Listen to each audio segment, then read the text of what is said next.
folks. This week we're going to talk Intros and Conclusions, Chapter 9. So today we're going to talk about the 4 functions of introductions and talk about different ways to get attention grabbers. There are 10 different strategies that this chapter reveals, which are really interesting. We're also going to talk about preparing introductions and the 4 functions of a conclusion. Likewise, just like your introduction, we're going to talk about preparing for that conclusion and different strategies that you can make to make sure that your conclusion is incredibly powerful. So let's dive in. All right, there is a story on the first page of this chapter that is really, really interesting. Carlin Flora, a Psychology Today author and researcher, did a study in which people, just general people, were shown 20 to 32-second video clips of a job applicant. They were asked to rate their self-assurance, their likability, all sorts of different characteristics. Likewise, trained interviewers watched 20 minutes of the same applicant's videos, so a significantly longer time. They also rated their self-assurance, likability, etc. The results were essentially the same. That idea that our first initial sentence or presence sets the tone and makes a significant difference in a job interview, in a speech, and in our everyday interactions. Now, there are some functions of an introduction that I'd love to go through. The biggest goal of the intro is to gain the audience's attention and earn their goodwill. We want to make the audience listen to us. We want to help the audience to understand us. And in doing so, we need to carefully craft our introduction. So what exactly are the functions of an introduction? Well, again, our goal is to gain the audience attention and interest, and we do that by establishing credibility.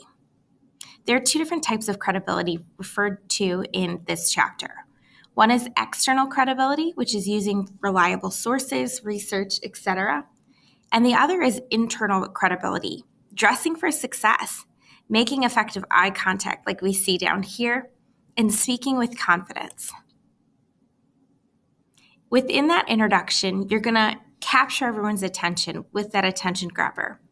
You're also going to have a thesis, which is the purpose and the topic of your speech. You're going to provide focus through that thesis.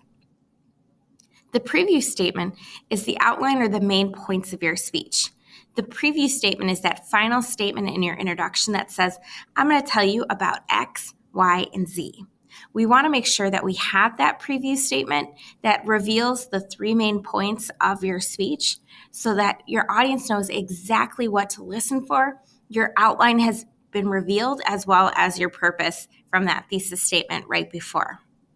Remember, the most important person or people in the room is not the speaker.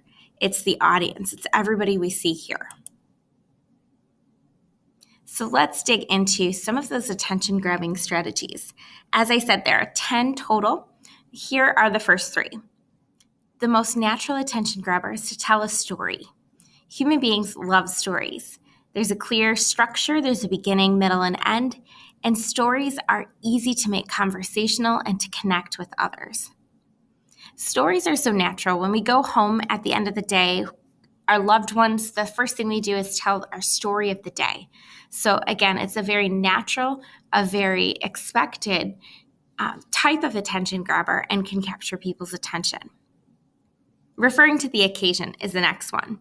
If you're at a wedding and you're giving a wedding toast, referencing that wedding and that love that has brought everybody together is a really natural attention grabber too. You want to use the situation to hook your audience, and this is a great strategy, like I said, for toasts, dedications, tributes. Number 3 is refer to recent historical events. For example, living through the times of COVID, referencing anything COVID-related can unite us and make that shared experience hook in your audience.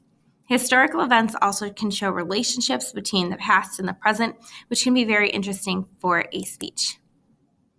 Number 4, refer to previous speeches. In a speech class, we tend to see all of your speeches and you grow as a speaker before us. You can use those previous speeches to share with the audience. You can also have previously established ideas to deliver new ones.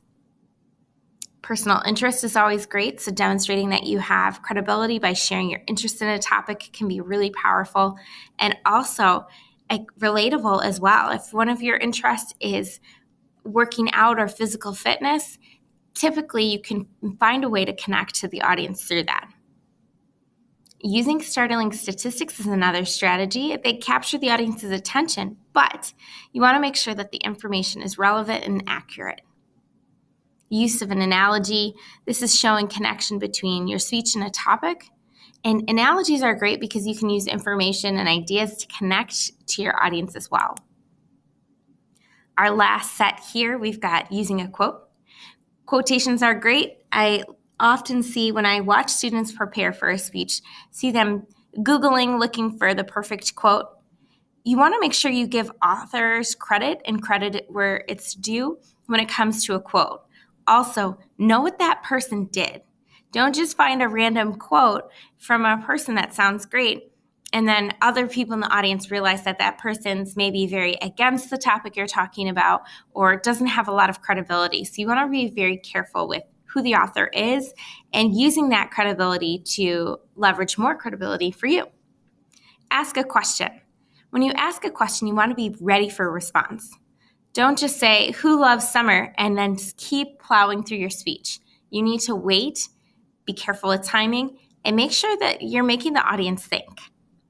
The final one is using humor. Humor is a great way to connect between the speaker, and it keeps it light and can be really subtle. Don't force humor. If humor is not your thing or you're not naturally funny, that's okay. There's so many different ways to start a speech. Also, you don't want to force or create an awkward joke that leaves your audience feeling uncomfortable or disconnected.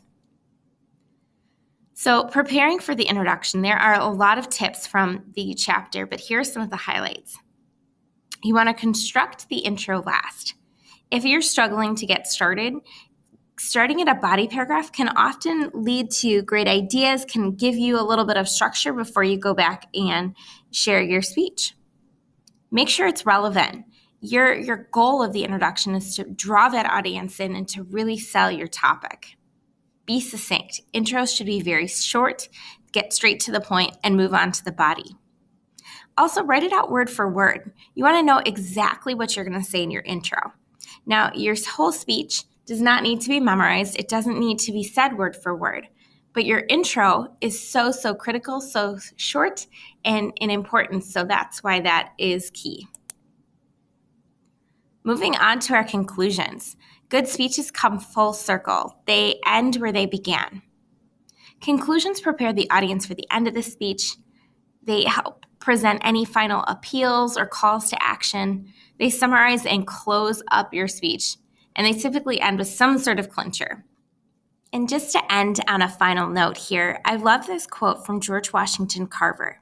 It says, "When you can do the common things of your life in an uncommon way, you will command the attention of the world." Your intros and your conclusions, your beginnings and ends seem very common. They seem very typical. They're something we do in every speech.